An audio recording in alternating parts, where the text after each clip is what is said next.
So there you are. You've been riding more and training harder, yet you still end up out of breath and sounding like Thomas the Tank Engine having a panic attack. But your fitness is not the problem. The real issue is something that you've been doing wrong, probably since birth. Well, yeah, okay, everybody does get a little bit out of breath on the bike from time to time.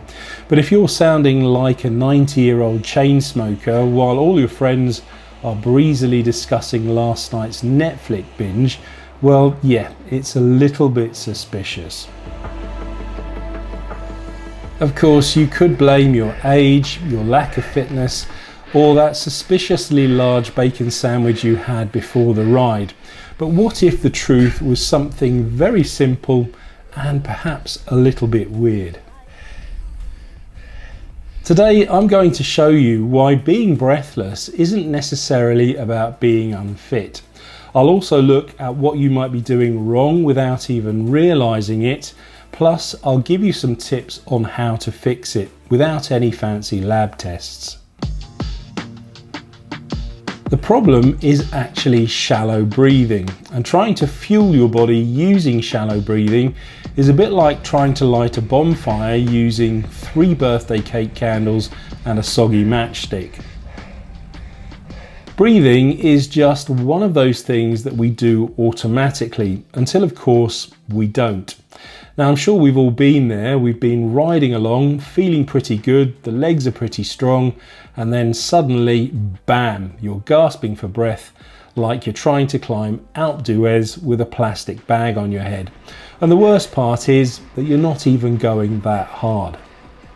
And here's the real choker. It's not that you can't do the work, it's just that you're not getting enough air to fuel the effort.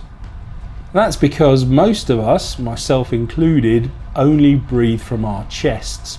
We take small little gulps of air that don't really fill our lungs properly. It's a bit like trying to drink water from your bidon without pulling that little stopper out fully. When you do this, your oxygen intake plummets, your heart rate spikes, and you start thinking that you're going to die. And that in turn triggers a lovely little panic loop. So more gasping, more tension, more wasted energy. And before you know it, you're off the back of the group and quietly having your own private little existential crisis in a lay-by somewhere. But here's the good news. This isn't about fitness. It's about technique. You're not broken. You just forgot to open up the air vents. And while shallow breathing may well be making your ride difficult, the real magic starts to happen when you unlock a muscle that you probably didn't even know that you had. Your lungs are basically the freeloaders of your respiratory system, and that's because they don't actually pull any air in by themselves.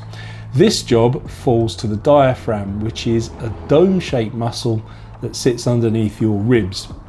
When you start breathing using your diaphragm, it's like upgrading from a temperamental old hand pump to a full-on air compressor. You get more oxygen in, more carbon dioxide goes out, and your body stops freaking out like it's trapped in a lift with Celine Dion.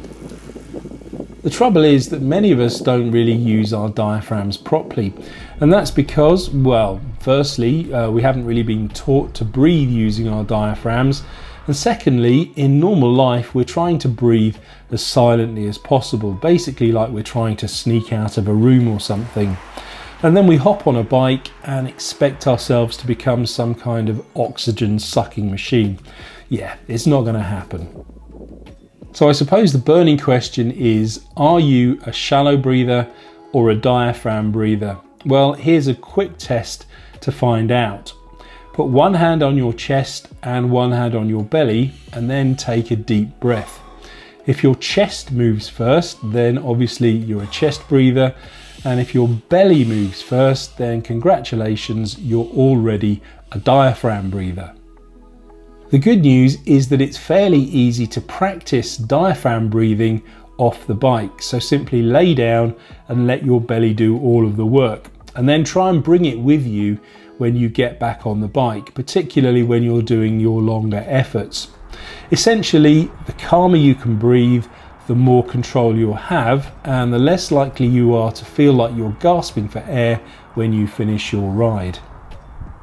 Okay, now that you've found your diaphragm, it's like any other muscle. If you want to get the full benefit from it, you have to train it. That said though, when was the last time you trained your lungs? And I mean seriously trained them. We obsess over things like FTP, cadence, gear ratios, even things like the exact optimal tyre pressure for a wet Tuesday morning. But when it comes to breathing, yeah, we just kind of do it and hope for the best. Your respiratory system is a muscle group just like any other. And if you train it, even just a little bit, it will make a massive difference to how you feel on the bike. So here are 3 simple ways to level up your breathing without turning into some kind of yoga instructor. First off is rhythmic breathing. So try and sync your breaths with your pedal strokes. So inhale for 2 and exhale for 2. Yes, it does feel a little bit weird at first, a bit like trying to moonwalk while juggling apples, but it does teach you rhythm. It helps you to calm down and it helps you to avoid that old hyperventilating routine mid-ride. Next up is nasal breathing. So try doing some nose-only breathing while you're out on a very gentle recovery ride or doing a very easy turbo training session. It forces you to breathe slower, deeper, and more importantly, from your diaphragm. And then there are some exercises that you can do off the bike. So for instance, box breathing. What you need to do here is inhale for a count of 4, hold it for another count of 4, exhale for 4, and then hold for another count of 4. Or alternatively, you can try some external devices like the Omhale Breather Trainier to strengthen your breathing. It's a little bit like doing squats, but for your lungs. If you do these exercises regularly, your breathing should start to feel a lot easier. Okay, it's not going to turn you into Tadej Pogačar overnight, but it should stop you sounding like a badger in a headlock every time you're out on the bike.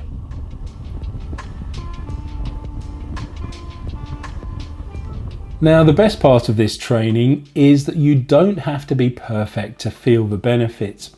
The magic starts to happen when you get just a little bit better at breathing, breath by breath, ride by ride. When you push yourself super hard on the bike, yes, you should feel out of breath, but not when you're riding at relatively low intensities. Fixing your breathing means that you can ride for longer, recover quicker, and actually enjoy the ride. You know, that thing that we used to do before we got distracted by things like power meters and Strava segments. So when you're next out riding your bike, take a breath, a proper one, and give your lungs the love they deserve, because at the end of the day, your legs will only go as far and as fast as they will let them. If you're feeling stuck, frustrated, or simply not enjoying your cycling as much as you used to, then I can help. You can book your own personal one-to-one video call with me using the link in the description below. Hopefully we can get you back on the bike and smiling in next to no time. In the meantime, thank you for watching and I'll see you on the next one.